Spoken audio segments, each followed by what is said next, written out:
Hallelujah. கர்த்தர் நல்லவர். परमेश्वर बहुत अच्छे हैं। இயேசுவின் நாமத்திலே உங்களை நாங்கள் வாழ்த்துகிறோம். यीशु मसीह के नाम से हम आपको बधाई देते हैं। இந்த ஞாயிற்றுக்கிழமை உங்களை இப்படி இந்த வீடியோ மூலமாக உங்களை சந்திக்க தேவன் கொடுத்த தருணத்துக்காய் ஸ்தோத்திரம். आज के रविवार के दिन भी परमेश्वर आपसे मिलने के लिए मदद किया है, इसलिए धन्यवाद करते हैं। வேதம் சொல்லுகிறது கர்த்தருக்குள் சந்தோஷமாய் இருங்கள். वचन कहता है परमेश्वर के अंदर हमें मगन होना है। हालेलुया। हालेलुया। எந்த காரியங்களை குறித்து நீங்கள் கவலைப்படாதபடி किसी बात के लिए आप चिंता मत कीजिए। தேவனிடத்தில் நம்பிக்கையாக ஸ்தோத்திர பலிகளை செலுத்தி परमेश्वर की ओर हमें प्रार्थना से हमें करना है। ஜெபம் பண்ணுங்கள் என்று வேதம் சொல்லுகிறது. और प्रार्थना से हमें निवेदन करना है करके वचन कहता है। அப்பொழுது சமாதானம் உங்களை நிறைவாய் வந்து உங்களை மூடிக்கொள்ளும். और तभी परमेश्वर को जो शांति है वो आपको भरपूरी से भर देगा। இயேசுவால் எல்லா காரியங்களிலும் ஜெயம் கொடுக்க முடியும். और यीशु मसीह से सारे कार्यों में आपको विजय दे सकते हैं। அவர் உங்களை நேசிக்கிறார். परमेश्वर आपसे प्रेम करते हैं। எந்த சூழ்நிலையில் இருந்தாலும் இயேசு உங்களை நேசிக்கிறார். आप कोई भी परिस्थिति में हो परमेश्वर आपसे प्रेम करते हैं। பயப்படாதீங்க. आप डरिए मत। கர்த்தர் நல்லவர். परमेश्वर बहुत अच्छे हैं। हालेलुया। हालेलुया। இந்த நாளிலே நாம் கொஞ்ச நேரம் பாடி துதிப்போம். आज के दिन भी थोड़े समय में गीत गाकर हम परमेश्वर की महिमा करेंगे। தேவனுடைய வார்த்தையை கேட்போம். परमेश्वर के वचन को सुनेंगे। நீங்க இந்த ஒரு மணி நேரம் பயபக்தியோடு இருந்து நீங்க பாருங்க. ये 1 घंटा जो है परमेश्वर के सम्मुख में आप भयभक्ति के साथ आप देखिए। உங்களுக்கு மிகுந்த ஆசீர்வாதமா இருக்கும். आपके लिए बहुत लाभदायक होगा। கண்களை மூடி ஆண்டவரை நோக்கி பார்ப்போம். आइए अपने आँख बंद करके परमेश्वर की ओर देखेंगे। அன்பு தகப்பனே உம்மை ஸ்தோத்திரிக்கிறோம் அப்பா. प्यारे पिता आपको स्तुति करते हैं प्रभु। இந்த காலை வேளையில உமக்கு நாங்கள் நன்றிகளை ஏறெடுக்கிறோம். इस सुबह के समय में आपको धन्यवाद का बलि चढ़ाते இந்த हैं। வேளையை ஆசீர்வதிங்க. इस समय को आप आशीष இந்த कीजिए। வீடியோக்கள் பார்க்கிற ஒவ்வொரு பிள்ளைகளையும் ஆசீர்வதிங்க. इस वीडियो को देखने वाले आपके हर एक बच्चों को आशीष இந்த कीजिए। ஆராதனை உடைய பிள்ளைகளுக்கு மிகுந்த ஆசீர்வாதத்தை கொண்டு வரட்டும். ये आराधना आपके बच्चों के लिए बहुत आशीर्वाद होने दो प्रभु। பாடல்களை ஆசீர்வதிங்க. स्तुति गीत को आशीष செய்திக்கு कीजिए। வேலையை ஆசீர்வதித்துக் கொடுங்க. वचन के समय को भी आप आशीष करके கடந்த दीजिए। நாட்களாக நீ கண்மணியாய் எங்களை பாதுகாத்தீர். அதற்காகவும் நன்றி செலுத்துகிறோம்ப்பா. पिछले दिनों में आंखों के पुतले जिस समय संभाला इसके लिए धन्यवाद करते உங்களுடைய हैं। கிருபை சூழ்ந்து கொள்ளட்டும். आपका अनुग्रह से घेर लो। முற்றுமை எங்களை தாழ்த்துகிறோம். पूरी तरह से हम अपने आप को नम्र करते हैं। ஆசீர்வதிங்கப்பா. आशीष कीजिए। தொடர்ந்து உடைய பிரசன்னம் இருக்கட்டும். लगातार आपका प्रशंस होने दो। துதி கன மகிமைக்கே செலுத்துகிறோம். स्तुति आदर महिमा गौरव आपको देते हैं। இயேசு கிறிஸ்துவின் நாமத்தில் வேண்டுதல் செய்கிறோம் பிதாவே. यीशु मसीह के नाम से मांगते हैं पिता। ஆமென். आमेन। அல்லேலூயா. हालेलुया। தொடர்ந்து நாம் பாடல்களை பாடுவோம். लगातार हम गीत गाएंगे। தொடர்ந்து கர்த்தருடைய வார்த்தைகளை நாம் கேட்போம். लगातार आप वचन को भी आप सुनेंगे। இந்த வேலை ஒரு முக்கியமான வேலை என்று சொல்லி நீங்கள் பக்தியோடு நீங்க இருந்து பாருங்க. உங்களுக்கு ஆசீர்வாதத்தை கொண்டு வரும். ये समय जो है वो एक महत्व का समय है करके आप इसे एहसास कर आप पूरे भयभक्ति के साथ हमारे साथ रहिए। आमेन। आमेन। हालेलुया। आइए परमेश्वर को आराधना करेंगे। सॉन्ग नंबर 33 को लेंगे। यहोवा चरवाहा मेरा, कोई घटी मुझे नहीं है। हम सब ताली बजा के ये सॉन्ग हम गाएंगे।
सबका बदला दूंगा। हर एक की क्रिया के अनुसार मैं उनको बदला दूंगा। हमें स्वर्ग राज्य में जाना जरूरी है। हम परमेश्वर के संतान हैं। परमेश्वर ने स्वर्ग राज्य में ले जाने के लिए इस धरती पर आया है। इसी के कारण हमारे कारण इसलिए इस धरती पर आकर हमें बचाने के लिए, हमें उस स्वर्ग राज्य में ले जाने के लिए अपना खून बहाकर हमें चुराया है। आज हम परमेश्वर के संतान हैं। आज हम पाप के गुलाम नहीं है। आज हम परमेश्वर के गुलाम हैं। उसके प्यार के लिए हम गुलाम हैं। Thank you Holi spirit. आइए अपनी आँख बंद करेंगे। हम पूरे दिल से परमेश्वर को आराधना करेंगे। हम पूरे सच्चाई से और आत्मा से परमेश्वर को आराधना करेंगे। वही हमारा जीवन है। वही परमेश्वर हमारा स्तुति का कारण है, क्योंकि उसने परमेश्वर ने हमारे जीवन में किए हुए हर एक भलाई को, बहुत सारा भलाई परमेश्वर ने हमारे जीवन में किया है। वो भलाई को हम सोच कर परमेश्वर को स्तुति करेंगे। Thank you Holi spirit. Hallelujah.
துதித்து ஆராதனை செய்தோம். इतने समय परमेश्वर को स्तुति कर कर आराधना किया। அல்லேலூயா. हालेलुया। இந்த தேவனுடைய வார்த்தைக்கு நேராக நாம் கடந்து செல்லுவோம். इस समय परमेश्वर के वचन की ओर हम जाएंगे।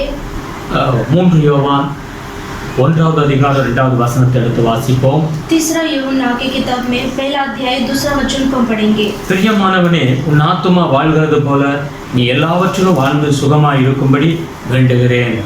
हे प्रिय, मेरी यह प्रार्थना है कि जैसे तू आत्मिक उन्नति कर रहा है वैसे ही तू सब बातों में उन्नति करे और भला चंगा रहे। அல்லேலூயா. हालेलुया। இந்த உலகத்துல தேவனுடைய பிள்ளைகளை குறித்து வேதம் சொல்லுகிறது.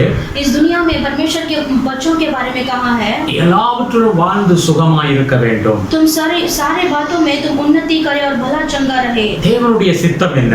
परमेश्वर का इच्छा क्या है? கடவுளுடைய பிள்ளை எப்படி இருக்க வேண்டும்? परमेश्वर के संतान कैसे रहना है? ஆண்டவருடைய வார்த்தை என்ன சொல்லுகிறது? परमेश्वर का वचन क्या कहता है? உன் ஆத்துமா வாழ்கிறதை போல तुम्हारे जो आत्मा उन्नति कर रहा நீ है எல்லாவற்றிலும் வாழ்ந்து சுகமாய் இருக்க வேண்டும். और वैसे ही तुम सारे बात में तुम उन्नति करे। ஆமென். आमेन। தேவனுடைய அவருடைய மனசுல இருக்கக்கூடிய ஒரு காரியம், परमेश्वर के मन में जो कार्य ठहरते हैं, ஒவ்வொரு மனிதனும் நல்ல ஐஸ்வர்யத்தை பெற்று இந்த பூமியில நல்ல ஒரு வாழ்க்கை வாழ வேண்டும்ங்கிறதான் தேவனுடைய சித்தமாய் இருக்கிறது. हर एक मनुष्य के जीवन में अच्छा परमेश्वर का ऐश्वर्य पाकर वो अच्छा जीना है அதுதான் தேவனுடைய நீதியாக இருக்கிறது என்று வேதம் சொல்லுகிறது. और वही परमेश्वर का धर्म और नीति है। ஆமென். आमेन। ஆண்டவருடைய பிள்ளையாக நாம் என்றைக்கு நாம் ஆண்டவரை ஏற்றுக்கொள்கிறோமோ, और जिस दिन परमेश्वर के संतान हम पाए हैं, நம் உள்ளத்துல ஆண்டவர் வரும் பொழுது उस दिन परमेश्वर हमारे दिल में आते हैं, நம்முடைய ஆத்துமா வாழ ஆரம்பிக்கிறது. जब अब तब से हमारा जो आत्मा है वो जीने लगता நம்முடைய है, பாவங்கள் மன்னிக்கப்படுகிறது. हमारे पाप क्षमा हो जाता है, நம்முடைய வாழ்க்கையில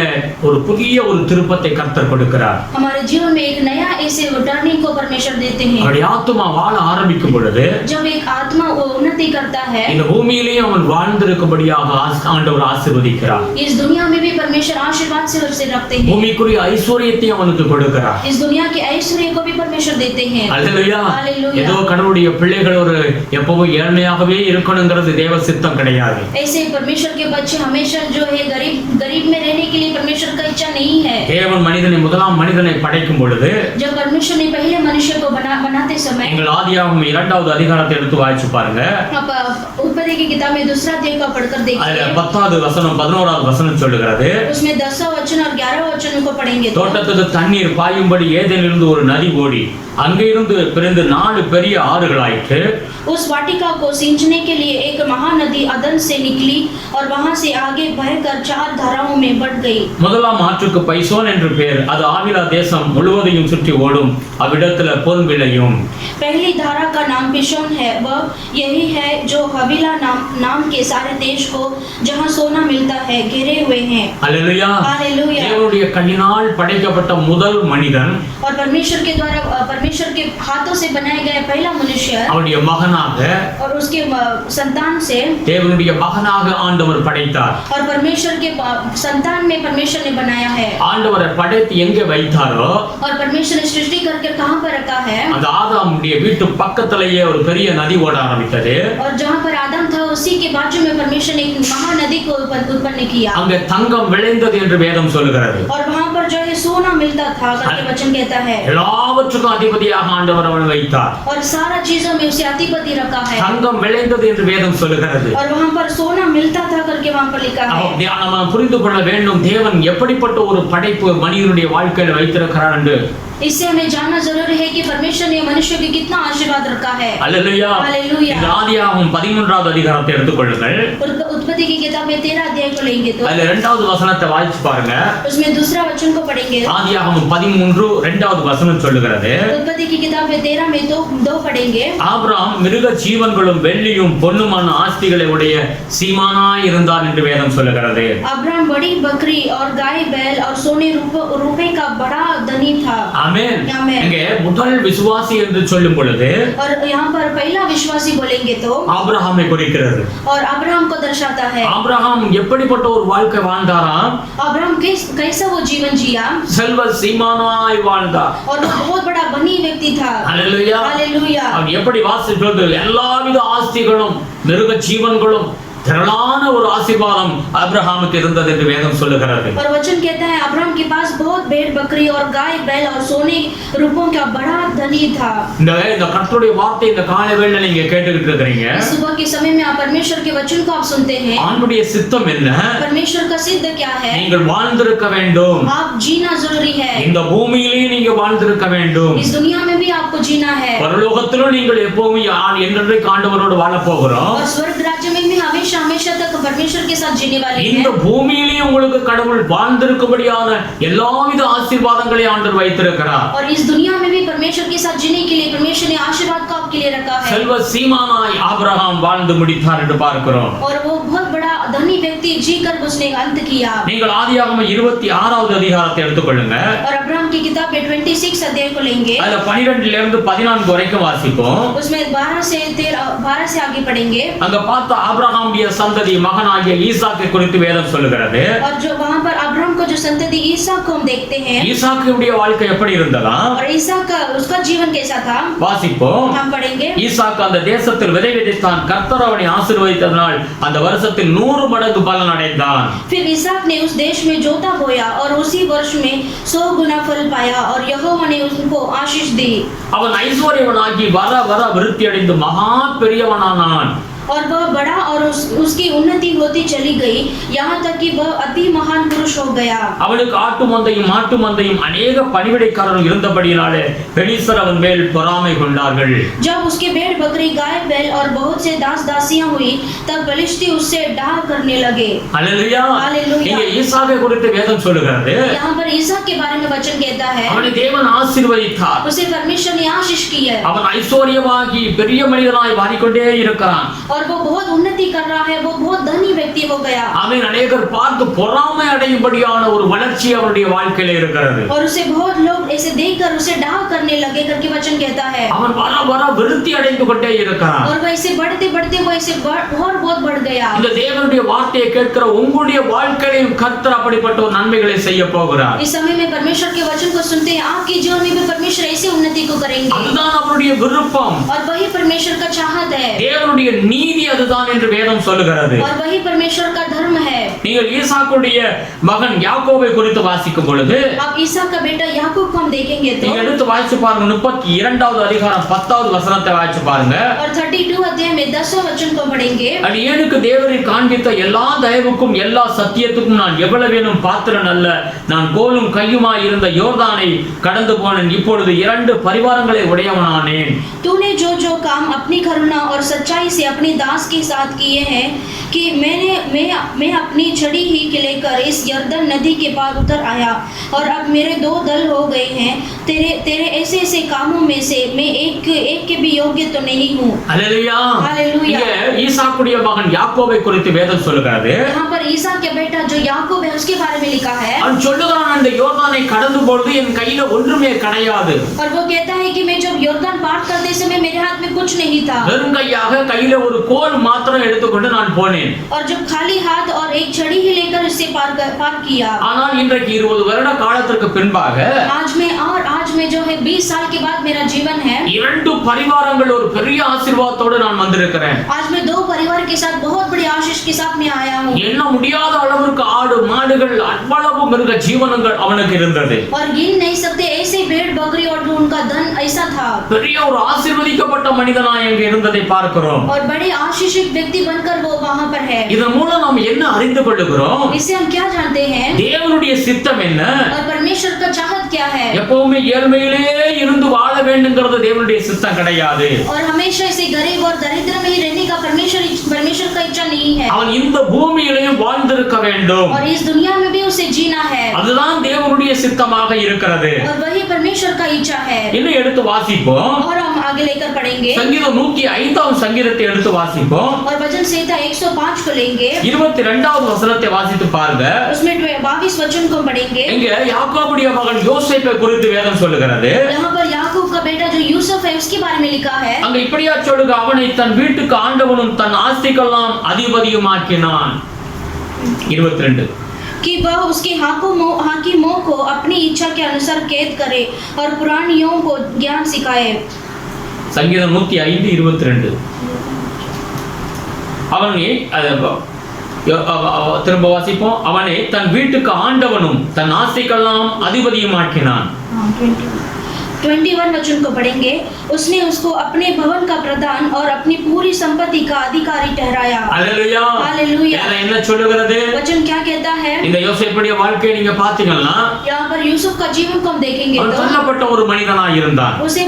उसे अलग कर दिया गया, புறக்கணிக்கப்பட்ட ஒரு மனிதனாய் இருந்தான். उसे सारे लोग ने इसे अलग कर दिया था। கர்த்தருடைய அவனுடைய வாழ்க்கையுடைய முடிவை பார்க்கும் பொழுது लेकिन पर उसके जीवन को हम देखेंगे तो எகிப்து தேசத்திற்கு அதிபதியாக அவன் மாறுகிறான். और मिस्र देश के वो ऐसे हाकिम बन गया। எகிப்து தேசத்திலே பொக்கிஷங்கள் எல்லாம் அவனுடையதாக மாறுகிறது. और मिस्र देश में सारे पूरी संपत्ति का अधिकारी वो उसे ठहराया। Hallelujah hallelujah. ஆண்டவர் இதைத்தான் அவருடைய மனதில் வைத்திருக்கிறார். और इसे ही परमेश्वर के मन में ठहराया था। ஒவ்வொரு மனிதனுடைய வாழ்க்கையில இப்படிப்பட்ட ஒரு ஆசீர்வாதத்தை ஆண்டவர் கொடுக்க விரும்புகிறார். हर एक मनुष्य के जीवन में इस तरह के आशीर्वाद को देना चाहते हैं। நீங்கள் உபாகமம் 28வது அதிகாரத்தை எடுத்து வாசிச்சு பாருங்க. व्यवस्था विवरण 28 अध्याय को लेंगे। அதுல 12வது வசனம் சொல்லுகிறது. उसमें 12वां वचन लिखा है, ஏற்ற காலத்தில் உன் தேசத்திலே மழை பெய்யவும் நீ கையிட்டு செய்யும் வேலைகளை எல்லாம் ஆசீர்வதிக்கவும் கர்த்தர் உனக்கு தமது நல்ல பொக்கிஷசாலையாகிய வானத்தை திறப்பார்.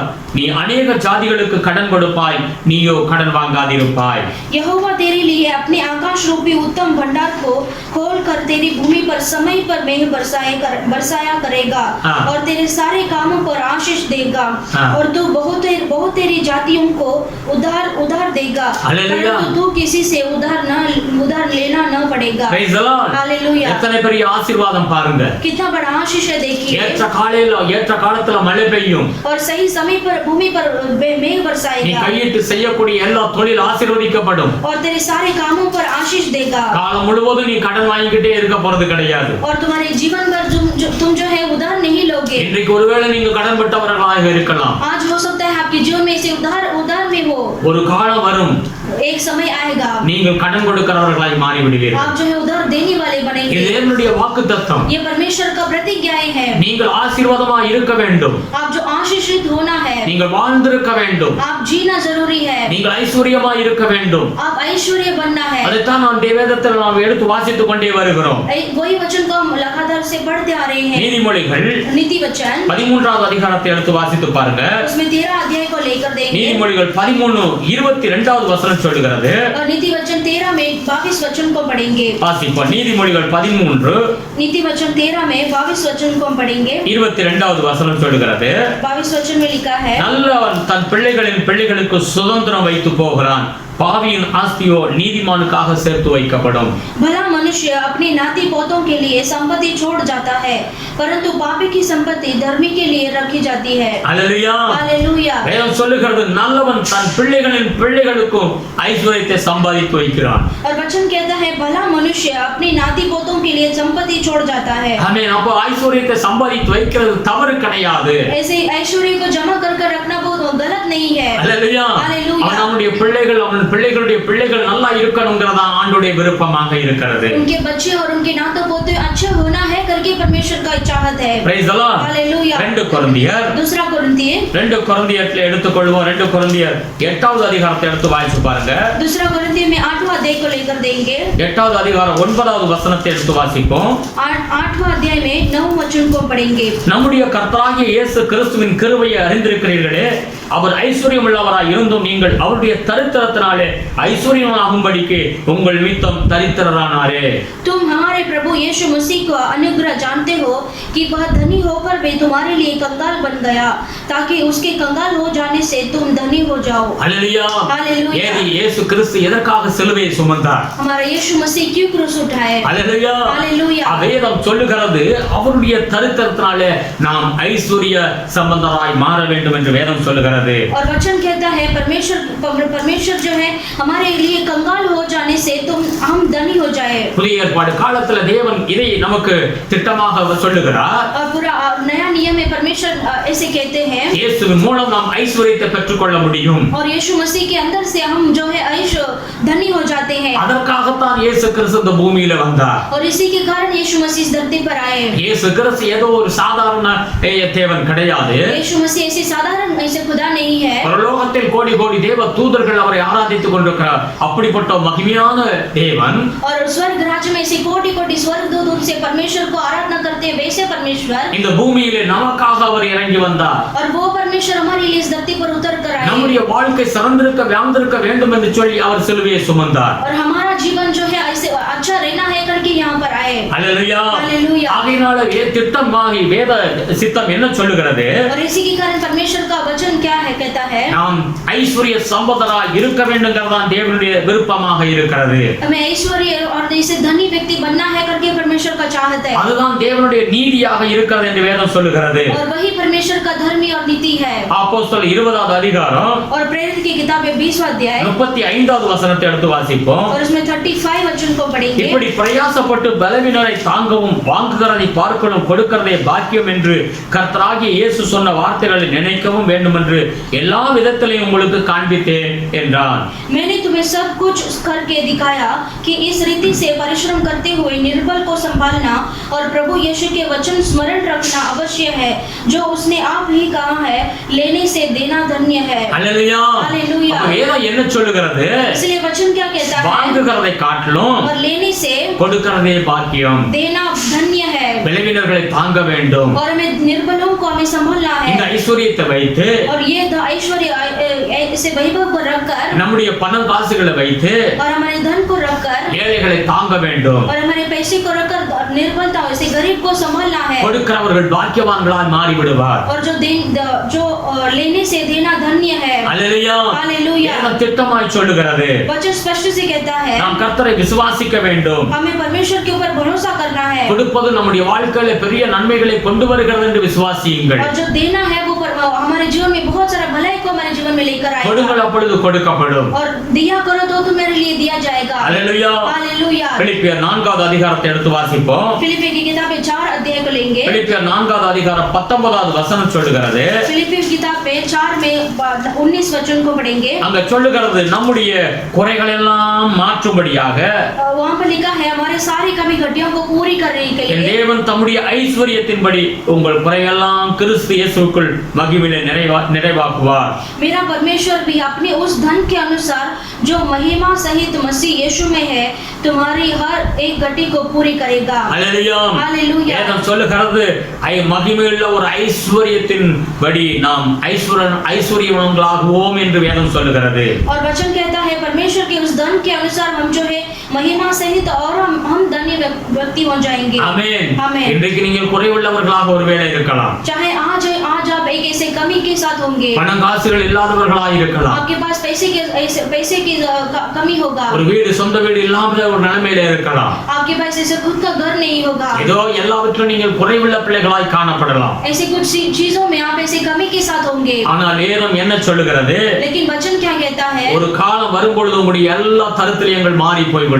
एक समय आएगा जब आपका जो सारा दरिद्र और गरीबी बदल जाएगा। ஆரம்ப காலத்தில் நான் ஊழியத்துல வரும்பொழுது जब मैं स्टार्टिंग के समय में सेवा में आते ஒரு சில समय பேர் சாட்சி சொல்லுவார்கள். ऐसे कुछ लोग ऐसे गवाही कहते हैं அப்ப நான் நினைப்பேன் அவர்களை தான் தேவன் ஆசீர்வதித்திருக்கிறார். और मैं सोचूंगा कि उनको ही परमेश्वर ने आशीष दिया है। சொந்த வீடு இல்லாமல் இருந்தோம், இன்றைக்கு வீடு சொந்த வீட்டை கொடுத்து விட்டார் என்று சாட்சி சொல்வார்கள். ऐसे गवाही बोलेंगे मुझे मेरे पास खुद का घर नहीं था और मुझे आज परमेश्वर ने खुद का घर दिया है। எல்லாருக்கும் இப்படியெல்லாம் நடக்காது என்று சொல்லி நினைத்திருந்தேன். और मैं सोचा कि सबके जीवन में ऐसे कार्य नहीं होता है। ஆமென். வருகிற காலங்களில் நான் பார்த்த பொழுது और कुछ समय बीतते समय मैंने देखा எல்லாருடைய வாழ்க்கையிலும் தேவன் ஆசீர்வாதத்தை கொடுக்கிறார். और सबके जीवन में परमेश्वर ऐसे आशीष करते हैं। ஆமென். எந்த மனிதனும் கைவிடப்பட்ட நிலைமை இல்லவே இல்லை என்பதை நான் கண்களால் பார்த்திருக்கிறேன். और कोई भी मनुष्य ऐसे हाथ छोड़े हुए स्तुति किसी को नहीं आएगा, मैंने आंखों से देखा है। இன்றைக்கு இந்த செய்தியை கேட்கிற உங்களுடைய வாழ்க்கையிலும் आज ये वचन को सुनते हैं आपके जीवन में भी எப்படிப்பட்ட ஒரு குறைவு உங்கள் வாழ்க்கையில காணப்பட்டாலும் और किस तरह का भी आपके जीवन में ऐसी घटी के साथ होंगे, நீங்க கர்த்தரை விசுவாசியுங்கள். आप परमेश्वर के ऊपर विश्वास कीजिए। தேவனுடைய சித்தம் என்ன?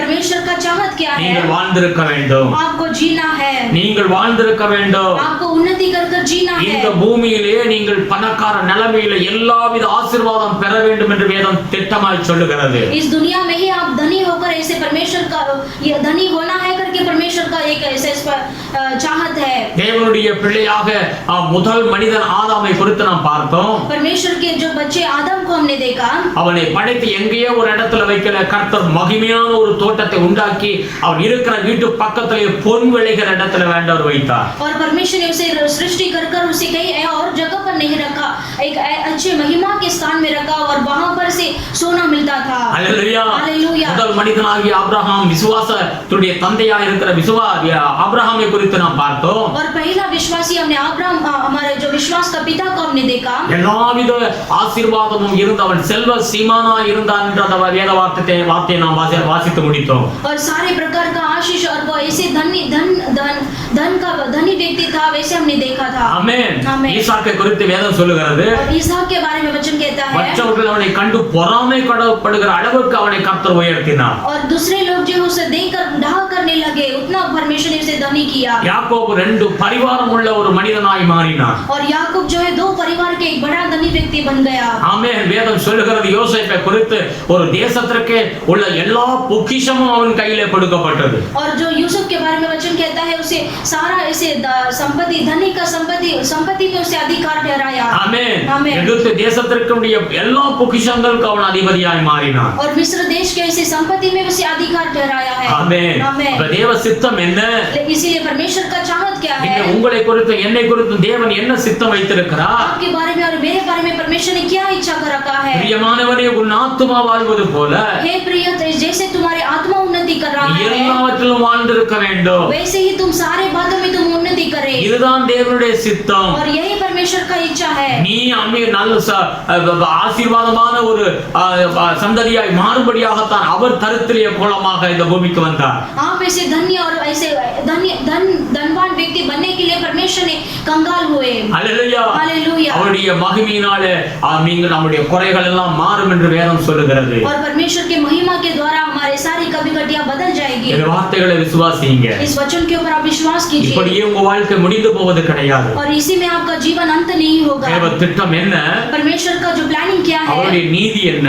और उनका नीति क्या है? இந்த பூமியிலே நீங்கள் வாழ்ந்திருக்க வேண்டும். इस दुनिया में आपको जीना है எல்லாவித நன்மைகளையும் பெற்றுக்கொள்ள வேண்டும். और सारे प्रकार का भलाई को आपको पाना है நீங்க ஐஸ்வர்ய சம்பந்தர்களாய் மாற வேண்டும். और ऐसे ऐश्वर्य धनी बनना है। இந்த வார்த்தையை நீங்க நம்புங்க. इस वचन के ऊपर आप विश्वास कीजिए। எல்லாரும் ஆண்டவரை நோக்கி பார்ப்போம். आइए हम सभी परमेश्वर की ओर देखेंगे। கண்களை மூடி ஆண்டவரை நோக்கி பார்ப்போம். अपने आँख बंद कर परमेश्वर की ओर हम देखेंगे। தேவனுடைய விருப்பம் எல்லாம் நீ வாழ்ந்திருக்க வேண்டும். परमेश्वर का एक ही इच्छा है कि आप जीना है அதுதான் அவருடைய சித்தம். और वही परमेश्वर का इच्छा है। அன்பு தகப்பனே, உமக்கு ஸ்தோத்திரம் ஆண்டவரே. प्यारे पिता, आपको स्तुति हो प्रभु। சர்வ வல்லமையுள்ள பிதாவே, सर्वशक्तिमान இந்த காலை परमेश्वर, வேளைக்காக உமக்கு நன்றி செலுத்துகிறோம். इस सुबह के समय में आपको धन्यवाद करते இயேசு हैं। கிறிஸ்துவின் நாமத்தில் ஜெபிக்கிறோம் ஆண்டவரே. यीशु मसीह के नाम से मांगते हैं प्रभु। ஆமென். இந்த ஒரு நல்ல வார்த்தையை கொடுத்தீர், அதற்காக ஸ்தோத்திரம் ஆண்டவரே. ये अच्छा वचन को आपने दिया है, इसके लिए धन्यवाद என்னுடைய करते வாழ்க்கையில் இருக்கிற எல்லா குறைவுகள் மாறட்டும் ஆண்டவரே. हैं। हमारे जीवन में जो घटी है उसे सारे घटी को बदल दीजिए। இந்த பூமிக்குரிய ஆசீர்வாதம் உம்முடைய பிள்ளைகள் எல்லாருக்கும் கிடைக்கட்டும் ஆண்டவரே. इस दुनिया का आशीर्वाद आपके सारे बच्चों को मिलने दो प्रभु। வீடு இல்லாத பிள்ளைகளுக்கு வீடு உண்டாகட்டும் ஆண்டவரே. जिनके पास खुद का घर नहीं प्रभु, उनको खुद का घर வேலை दीजिए। இல்லாத பிள்ளைகளுக்கு வேலை உண்டாகட்டும் இயேசுவின் நாமத்திலே. जिनको काम नहीं प्रभु, उन्हें अच्छा काम दीजिए प्रभु। கல்யாண காரியங்கள் கைகூடி வரட்டும் ஆண்டவரே. प्रभु शादी का कार्य प्रभु हाथ में आने दो प्रभु। குழந்தை இல்லாதவர்களுக்கு குழந்தையை கொடுங்க ஆண்டவரே. जिनको बच्चे का भाग्य नहीं प्रभु, उन्हें बच्चे का भाग्य दीजिए। குடும்பங்களில் சமாதானத்தை கட்டளிடும் ஆண்டவரே. परिवार के अंदर समाधान शांति को आज्ञा दीजिए। ஒவ்வொரு குடும்பத்திலும் தேவனுடைய ஆசீர்வாதம் நிரம்பி வரட்டும் ஆண்டவரே. हर एक परिवार के अंदर आपका आशीष भरकर आने दो प्रभु। நீயோ கடன் வாங்க மாட்டாய், கடன் கொடுப்பாய் என்று சொன்னீரே ஆண்டவரே. प्रभु आपने कहा तुम उधार लोगे, आप उधार नहीं लोगे, उधार दोगे करके। இயேசுவின் நாமத்தில் அப்படிப்பட்ட ஒரு ஆசீர்வாதம் உண்டாகட்டும் ஐயா. यीशु मसीह के नाम से इस तरह का आशीर्वाद होने दो प्रभु। படிக்கிற பிள்ளைகளை ஆசீர்வதிங்க ஐயா. जो पढ़ाई करते हैं उन बच्चों को आशीष कीजिए। ஒவ்வொரு குடும்பத்தையும் ஆசீர்வதிங்க. हर एक परिवार को आशीष कीजिए। சமாதானத்தை கட்டளிடும் ஆண்டவரே. आप समाधान को आज्ञा दीजिए। ஒவ்வொரு குடும்பத்தையும் அக்னி வெளிவிட்டு பாதுகாத்துக் கொள்ளுங்க. हर एक परिवार को आपका अग्नि का बाउंड्री लगाकर आप सुरक्षा कीजिए। வியாதிகள் மறைந்து நல்ல ஒரு சுகம் உண்டாகட்டும் ஆண்டவரே.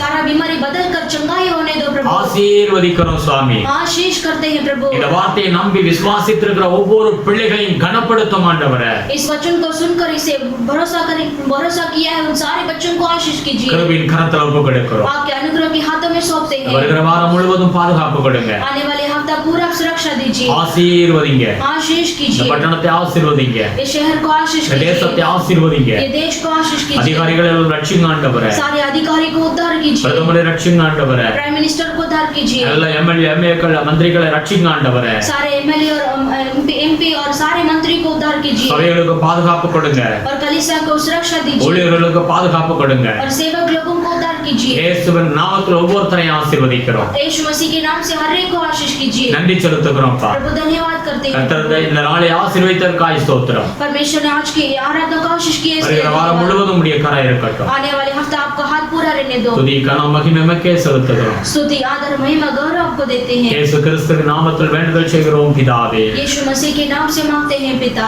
आमीन। आमीन। हे मेरे मन हे मेरे मन यहोवा को धन्य करे यहोवा को धन्य और जो करे। कुछ मुझ में है और जो कुछ वो मुझ में उसके है, वो उसके पवित्र नाम के पवित्र नाम के धन्य करे। धन्य करे। हे मेरे मन हे मेरे मन यहोवा को धन्य करे यहोवा को और धन्य उसके करे और उसके किसी उपकार को किसी उपकार को ना भूलना। ना भूलना। आमीन। आमीन। प्रभु यीशु मसीह का अनुग्रह तो परमेश्वर का प्यार पवित्र आत्मा का सदा सौभाग्य हमेशा प्रभु का आगमन तक होते रहे। आमीन। Hallelujah hallelujah hallelujah hallelujah hallelujah hallelujah. Praise the Lord.